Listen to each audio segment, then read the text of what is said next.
ሰላም የቃና ዜና ቅምሻ ነው። የዕለቱ ዋና ዋና ዜናዎች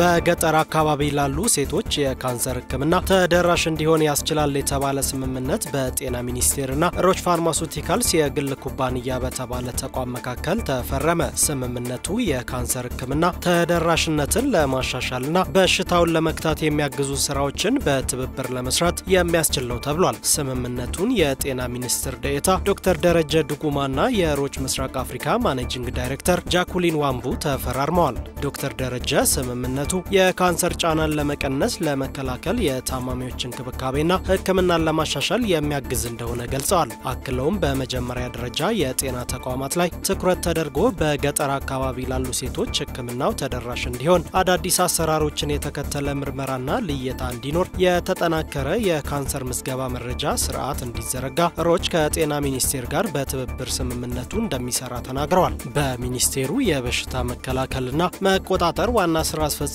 ዶክተር ህይወት ሰለሞን በበኩላቸው ካንሰር በትብብር መስራት የሚያሻው አሳሳቢ የህብረተሰብ የጤና ችግር ነው ያሉ ሲሆን ሮች ፋርማሱቲካልስ የካንሰር መድኃኒቶችና ግብአቶች ከማቅረብ ባሻገር የአቅም ግንባታና ሌሎች ስትራቴጂካዊ የትብብር ስራዎችን እንዲያከናውን የጋራ ስምምነቱ መደረጉን አስረድተዋል። የሮች ምስራቅ አፍሪካ ማኔጂንግ ዳይሬክተር ጃኩሊን ዋምቡ በበኩላቸው የግንዛቤ ፈጠራ ዘመቻውን ከመስራት ጀምሮ ለውጥ ሊያመጡ የሚችሉ ስራዎች እንደሚሰሩ መናገራቸውን ሚኒስቴሩ በኦፊሴላዊ የፌስቡክ ገጹ ጠቁሟል።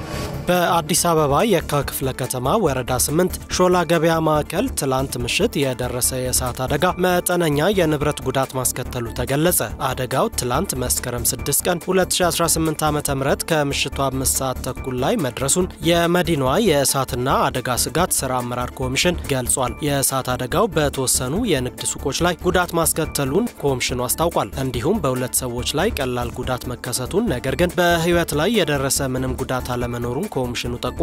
የእሳት አደጋውን ለመቆጣጠር 5 የእሳት አደጋ ተሽከርካሪ፣ 2 አምቡላንስና 2 ቦቴ እንዲሁም 60 የአደጋ ጊዜ ሰራተኞች መሰማራታቸው ተገልጿል። በአደጋው በንብረት ላይ የደረሰው ጉዳትና የአደጋው መንስኤ በፖሊስ እየተጣራ እንደሚገኝም ኮሚሽኑ በፌስቡክ ገጹ ባወጣው መግለጫ አስታውቋል። ሾላ የገበያ ማዕከል የተገነባበት ግብዓት ለአደጋ የተጋለጠና በአደጋ ጊዜ የአደጋ ጊዜ ተሽከርካሪ ለማስገባት የማያስችል የገበያ ስፍራ መሆኑን ኮሚሽኑ ጠቁሟል። ከዚህ ቀደምም ተመሳሳይ አደጋ በዚሁ የገበያ ማዕከል እንዳጋጠመ ቃና ከኮሚሽኑ ያገኘው መረጃ ያሳያል። ከኤሌክትሪክ አጠቃቀም ጋር በተያያዘ በገበያ ማዕከሉ ያሉ ነጋዴዎች እንደዚሁም በገበያ ማዕከል ውስጥ የሚገኙ ካፍቴሪያና መሰል አገልግሎት የሚሰጡ አካላት ተገቢውን ጥንቃቄ እንዲያደርጉ ኮሚሽኑ አሳስቧል። ኮሚሽኑ በአሁኑ ወቅት ሁሉም ሱቆች ክፍት ሆነው አገልግሎት እየሰጡ እንደሆነም ጠቁሟል።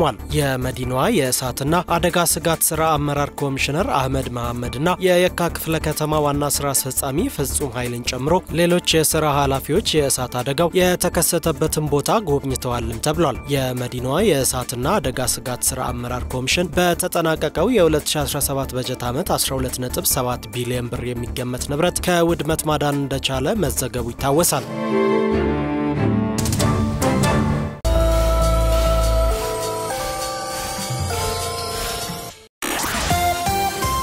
የአፍሪካ ልማት ባንክ ለኢትዮጵያ የካፒታል ገበያ ልማት የሚውል $400,000 ድጋፍ አደረገ። ድጋፉን የባንኩ የካፒታል ገበያ ልማት ስራ አስኪያጅ አካኔ ዞክፓሳናንኩዋና የካፒታል ገበያ ዋና ዳይሬክተር ሀና ተህልቁ ትላንት ተፈራርመዋል። በባለስልጣኑ ዋና መስሪያ ቤት በተካሄደው የፊርማ ስነ ስርዓት ላይ የኢትዮጵያ የሰነደ ሙዓለ ንዋዮች ገበያ ዋና ስራ አስፈጻሚ ዶክተር ጥላውን እስማኤልን ጨምሮ ሌሎች የስራ ኃላፊዎች ተገኝተዋል። የባንኩ የዳይሬክተሮች ቦርድ ይህንን የገንዘብ ድጋፍ ያጸደቀው ባለፈው ሰኔ ወር መጨረሻ ላይ ነበር። የገንዘብ ድጋፉም የህዝብ መረጃ መግለጫ ስርዓት ለመዘርጋት እንዲሁም በአክሲዮን ገበያው መገበያየት የሚችሉ የኢንቨስትመንት ፈንድ አይነቶችን ጨምሮ አዳዲስ የፋይናንስ ምርቶችን ለማቅረብ የሚውል ነው። በሰኔ 2013 ዓ.ም የተቋቋመው የኢትዮጵያ ካፒታል ገበያ ባለስልጣን የአክሲዮን ልውውጦችን፣ የአክሲዮን ገበያዎችን፣ ደላሎችንና ሌሎች የገበያው ተሳታፊዎችን ፍቃድ የመስጠትና የመቆጣጠር ኃላፊነት አለበት። ሀገሪቱ አስቀድሞ የአክሲዮን ገበያ የነበራት ሲሆን የደርግ